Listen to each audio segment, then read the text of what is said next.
Hey, it's Tori. I just had my first AP lab class, um, and I'm feeling overwhelmed. So I wanted to give you guys some study tips um, just for how I'm going to be approaching this semester. I am also 33 weeks pregnant, so sorry, got messages going off. Just give you some tips on how I'm studying, and also I've shared my resource guides in the book swap. Um, and I kind of wanted to talk about sort of the main ways to study. So, when you first have your class, you are going to have potentially, especially in a more challenging class, um, a lot of information all at one time.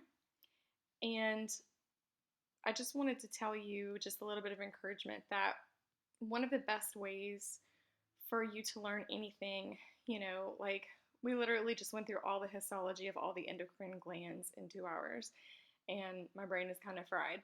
I have no idea what's going on. You know, I've studied a lot before class started, so some of the things were kind of familiar, but um, it's just information. And, under the heading of information, there are terms, and then there are concepts. So those are kind of the main components whenever you're taking a class that you're going to need to understand to be able to learn the material. And there's different ways to approach both of those things. And so when I made my resource list, that was what I had in mind.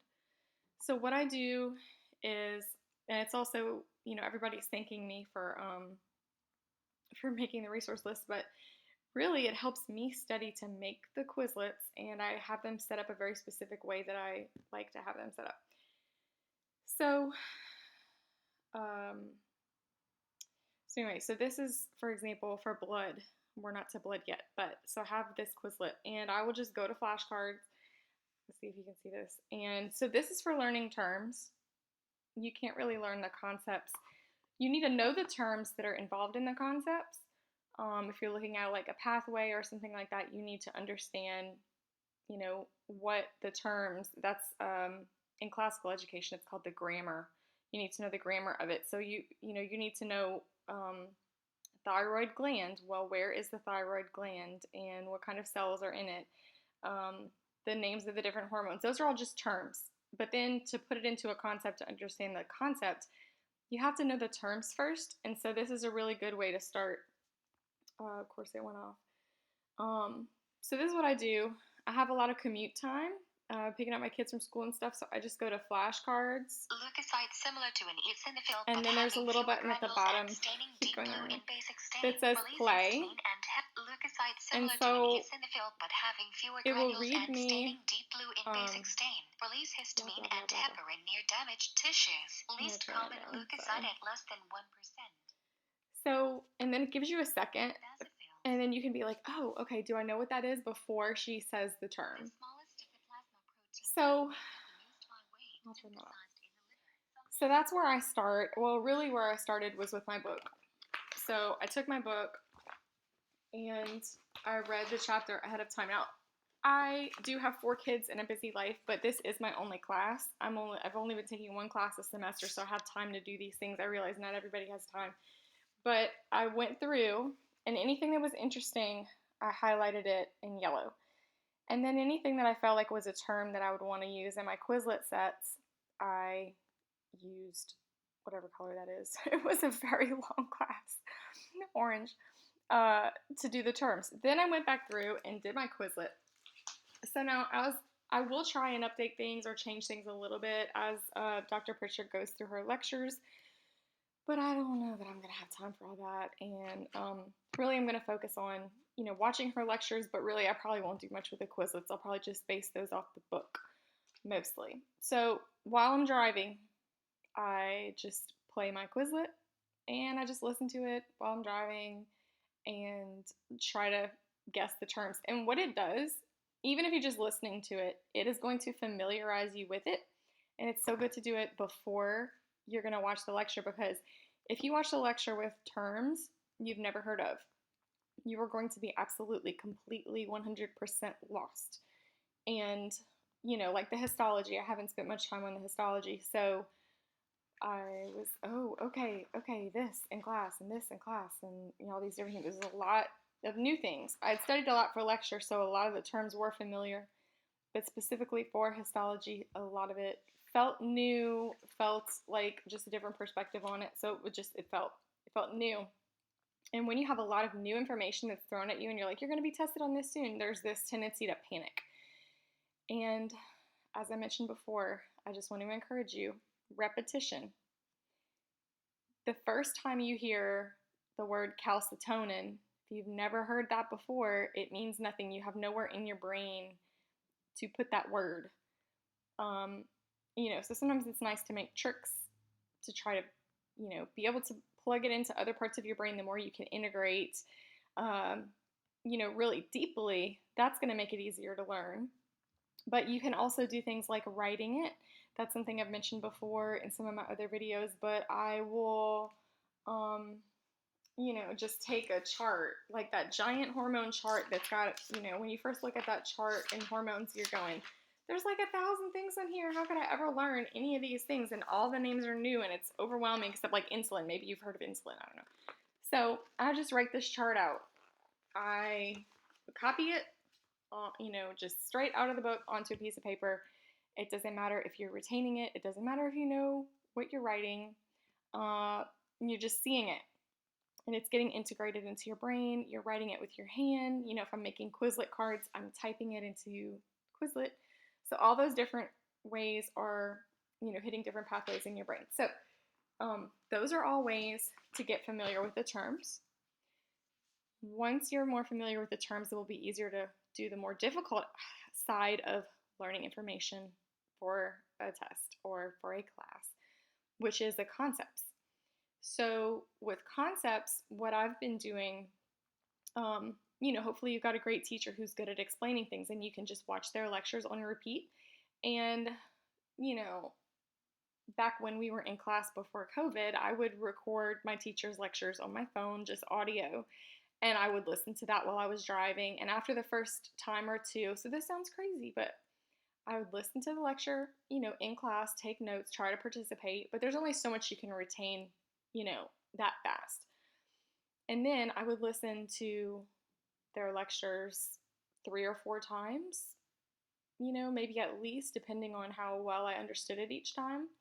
And as you have listened to it once or twice, you'll be able to listen to it on faster speeds.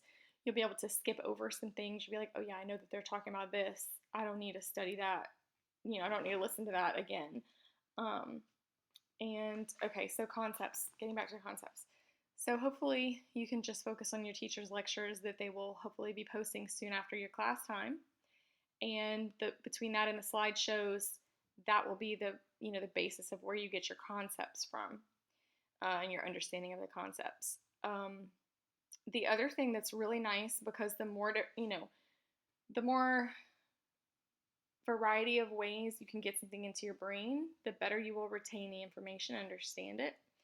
So there is a lot of really good stuff, and that's part of what's in my resource list is videos of different people explaining different things in different ways. They've got different graphics. So for example, a teacher like Bozeman Science, he has all these little graphics and things planned out to really explain things in a very clear, straightforward way in a short time. And it may hit you a different way than your teacher explained it. Or, for example, if there's a concept that you're really struggling with, a lot of times I know a lot of people for anatomy and phys, you've taken Bio 1010. And I feel like that would help with this problem. But sometimes if you hit a concept you don't understand, you've read everything in the book, you've read everything in the PowerPoint, you're still like, gosh, I can't understand this concept. Sometimes it helps to go find some concepts similar or find an underlying concept and learn about that. So, you may have to go back a step to understand what you're currently trying to learn, because if you don't understand, sometimes there's, like in math, if you don't know how to add, you can't multiply because you don't really understand the concept there. if you don't know how to count, you can't add. You just, some things build in that way, and a lot of these concepts are like that. You have to go backwards, and then you'll really understand things.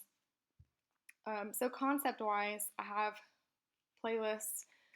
For example, I have playlists of the endocrine system, which is everything that I thought was interesting from these different voices that I trust their information. Of course, always go back to your professor's lectures and what they want you to learn and how they want you to learn it. But if you're hearing things, like Crash Course is very watchable. It's a very good introduction to a lot of these things. Some of the other things are going to be a lot more in depth on the YouTube playlists that I have that are like, what is it, Ninja Nerd. Ninja Nerds, he's like at the become a doctor level of things. And it's not so, easy to watch as something like Crash Course, which is fun to watch. So watch something like Crash Course first, and then it kind of starts to get your brain going. So that's how you can kind of start to get to the concept. So those are the main ways that I study and that I'm preparing with, expecting a baby next month, is to try to make the Quizlet sets ahead of time, read the text ahead of time, then make the Quizlet sets, and then have these YouTube playlists. And then I'll be able to follow along with my class, with the lectures, and it will make more sense. So none of the studying that you ever have is wasted. It's always going to be, you'll be able, if you go really deep into a concept and really understand all the elements of it, it's going to help you understand other concepts better. So none of that time is going to be wasted. And I'm pretty available if people have questions or need more study tips. I know a lot of us at community college are non-traditional students. We have other things in our life we're trying to figure out, but these study techniques have worked very effectively for me. Yes, I overstudy a lot, but it is kind of the snowball effect. The more you invest, and especially, this is another tip, the more you can invest at the beginning of the semester when you're kind of fresh, you can get your grades higher, and so then you will have less stress at the end of the semester. And like I said, the more you understand some of these concepts, it's going to help you later on to understand other concepts. So you don't want to get to the 5th chapter and have to go back to the 1st chapter because you're like, oh, I don't really remember that. The more you invest at the beginning, it will make your class a whole lot easier. And I know this video is like way longer than the usual ones I make, but I just don't know how many videos or help I'll be able to offer people once I have a baby and I'm postpartum and all these things. So trying to just get ahead and I know a lot of people are overwhelmed. I know if I'm overwhelmed, I feel like a lot of other people are probably overwhelmed. It's just information. Get your repetition time in. Another note that I'll add as a final thought, I guess, is think about how you're motivated. Let's see. My screen just went off for a second. I don't know if I'm still recording. Yes, okay, I'm still recording. Sorry. With motivation, honestly, through micro, I was eating chocolate chips. I don't know. Every 5 minutes of studying, I would earn 1 chocolate chip or something. I know that is like totally ridiculous, but try to motivate yourself. Set some smaller goals. I'm going to get through this part of the chapter. I'm going to watch the lecture 1 time this week. And then, give yourself a reward. Go pick up a drive-through coffee or, let yourself watch TV. That works great with my kids, 15 minutes of chores and you can get some screen time. So try to figure out some ways to motivate yourself. Think about what you enjoy doing. What helps you relax or helps you feel happy or, whatever. It might be chocolate. It might be, I don't know. Try to pick something not super bad for you, I guess. And anyway, those are basically my tips, and I hope everybody has a really great semester.